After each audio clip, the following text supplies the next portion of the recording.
নমস্কাৰ সকলোকে পুনৰবাৰ আমাৰ চেনেল কম্পিটিটিভ এক্সাম এস্পাইৰেন্টছৰ আন এটি ভিডিঅ'লৈ স্বাগতম জনাইছোঁ। যদি প্ৰথমবাৰ আমাৰ চেনেলটো ভিজিট কৰিছে তেনেহ'লে চেনেলটো ছাবস্ক্ৰাইব কৰি কাষতে থকা বেল আইকনটো প্ৰেছ কৰি অল কৰি দিব যাতে আমাৰ আহিবলগীয়া ভিডিঅ'ৰ নটিফিকেশ্যনসমূহ লাভ কৰে। এতিয়া আহোঁ ভিডিঅ'ৰ মাজলৈ। আপোনালোকে ইতিমধ্যে সকলোৱে ৱেইট কৰি আছিলে যে টেটকাম ৰিক্ৰুইটমেণ্টৰ যি ভেৰিফিকেশ্যন ইতিমধ্যে হৈ গৈছিলে PGT আৰু GTৰ সেই ভেৰিফিকেশ্যনৰ ছেকেণ্ড লিষ্ট ওলোৱাৰ কাৰণে আৰু যিসকল কেণ্ডিডেট হিন্দী বেকগ্ৰাউণ্ডৰ আছিলে তেওঁলোকেও তাৰ ৰিজাল্ট পাবৰ কাৰণে বা ভেৰিফিকেশ্যনৰ কাৰণে অপেক্ষা কৰি আছিলে আৰু আজি আপোনালোকৰ অপেক্ষাৰ অন্তত এখন নটিচ ওলাইছে। আহক তেনেহ'লে দেৰি নকৰি নটিচখনৰ দিশে আগবাঢ়োঁ। ভিডিঅ' স্ক্ৰীনত দেখা পাইছে government of Assam office of the director of secondary education Assam আৰু এই নটিচখন ওলাইছে। ইয়াতে লিখা আছে it is hereby inform to all concern regarding TETCAM recruitment examination TCR 2024 for the post of graduate teacher Hindi paper 1 held on 19/1/2025 that the candidates who are presently selected for document verification will be able to download their admit card where maximum total marks inclusive of weightage marks will be reflected. Such candidates will have to appear at the designated venue on specified date and time along with required document as mentioned in the admit card for document verification. ইতিমধ্যে যিসকল কেণ্ডিডেটে টেটকাম ৰিক্ৰুইটমেণ্টৰ এক্সামিনেশ্যনত পাছ কৰিলে আৰু তেওঁলোকে admit card পালে আৰু লগতে venue পালে তেওঁলোকে গৈ তেওঁলোকৰ ভেনুত তেওঁলোকে ডেটমতে প্ৰেজেণ্ট থাকিলে আৰু যি ডকুমেণ্টছ তেওঁলোকক প্ৰয়োজন হৈছিলে সেই ডকুমেণ্টছ তেওঁলোকে লৈ গ'ল আৰু লৈ গৈ পেলাই তেওঁলোকে ইতিমধ্যে ভেৰিফিকেশ্যনটো হৈ গ'ল আৰু সেইসকল কেণ্ডিডেট তেওঁলোকে যিসকল ছিলেক্টেড হৈছিলে তেওঁলোকৰ ভেৰিফিকেশ্যন হৈ গ'ল।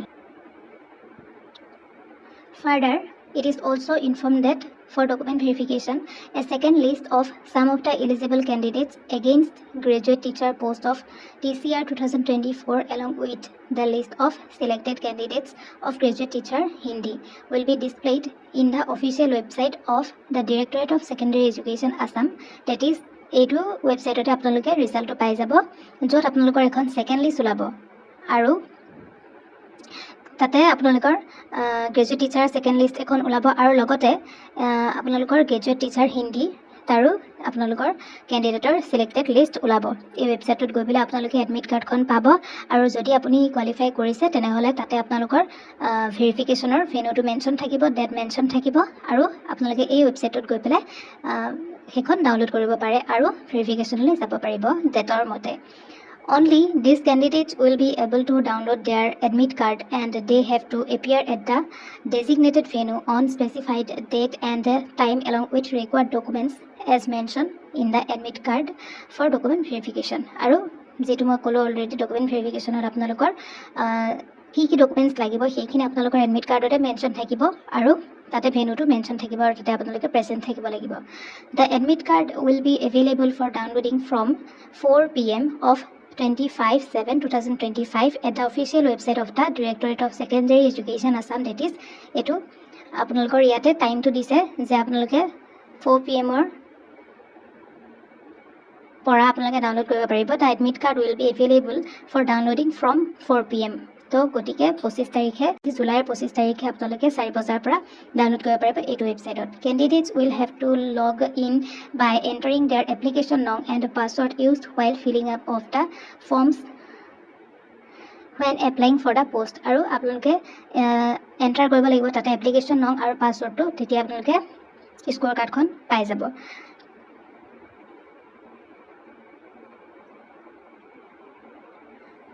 The selection of the candidates is subject to fulfillment of the eligibility criteria as prescribed in the advertisement and the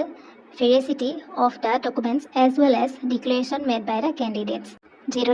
eligibility criteria থাকিব সেইমতে আপোনালোকে কি কৰিব পাৰিব এডভাৰটাইজমেণ্টত যেনেদৰে ক্ৰাইটেৰিয়াবোৰ আছিলে সেইমতে আপোনালোকৰ ইয়াতে আপোনালোকে ডাউনলোড কৰিব পাৰিব বা আপোনালোকে কোৱালিফাই কৰিব পাৰিব সেইমতে। টেকনিকেল ছাপোৰ্ট টোল ফ্ৰী নম্বৰ, এইটো নম্বৰৰ আপোনালোকে কিছুমান টেকনিকেল ছাপোৰ্টৰ কাৰণে যদি আপোনালোকৰ ডাউনলোড কৰিবৰ কাৰণে কিবা অসুবিধা হ'ব যদি হয় সেইটো সময়ত তেতিয়া আপোনালোকে এইটো ফোন নম্বৰত আপোনালোকে কণ্টেক্ট কৰিব পাৰে আৰু টাইমটো দি দিছে 10 AM পৰা 5 PM লৈকে মানডে টু ছেটাৰডে। ইয়াতে মেনশ্যন কৰিছে যে document verification will start from 37/2025 আপোনালোকৰ 25ত জুলাই 25ত আপোনালোকৰ এডমিট ডাউনলোড হ'ব লগতে যদি আপুনি পাছ কৰে তেনেহ'লে ফেনোটো মেনশ্যন থাকিব ডেট মেনশ্যন থাকিব আৰু লগতে আপোনালোকৰ ভেৰিফিকেশ্যনটো ষ্টাৰ্ট হৈ যাব 30 জুলাইৰ পৰা the director of secondary education Assam will not be responsible for any printing mistakes যদি কিবা প্ৰিণ্টিং মিষ্টেক থাকে তাতে তেওঁলোক জগৰীয়া নহয় বুলি কৈছে গতিকে আপোনালোকৰ ভাল খবৰটো পাই গ'ল যে 25 তাৰিখে আপোনালোকে অপেক্ষা কৰি থকা যি ৰিজাল্ট বা ছেকেণ্ড লিষ্ট সেইসমূহৰ কাৰণে আপোনালোকে পাই যাব 25 তাৰিখে টাইমটো দিয়া হৈ গৈছে ৱেবছাইটটো ইয়াতে আপোনালোকে গৈ ভিজিট কৰিব পাৰিব আৰু আপোনালোকৰ ডকুমেণ্ট ভেৰিফিকেশ্যন 30ত হ'ব 30 জুলাইত আশা কৰোঁ আপোনালোকে বুজি পাইছে আৰু ভিডিঅ'টো যিমান পাৰে শ্বেয়াৰ কৰি দিব যাতে বাকী কেণ্ডিডেটসকলেও যিসকলে চিন্তাত আছিলে তেওঁলোকেও যাতে ইয়াৰ দ্বাৰা তেওঁলোকে হেপী হৈ যায় গতিকে আজিৰ ভিডিঅ'টোত আছিলে ইমানেই যদি প্ৰথমবাৰ চেনেলটো ভিজিট কৰিছে তেনেহ'লে চেনেলটো ছাবস্ক্ৰাইব কৰি কাষতে থকা বেল আইকনটো প্ৰেছ কৰিবলৈ নাপাহৰিব ধন্যবাদ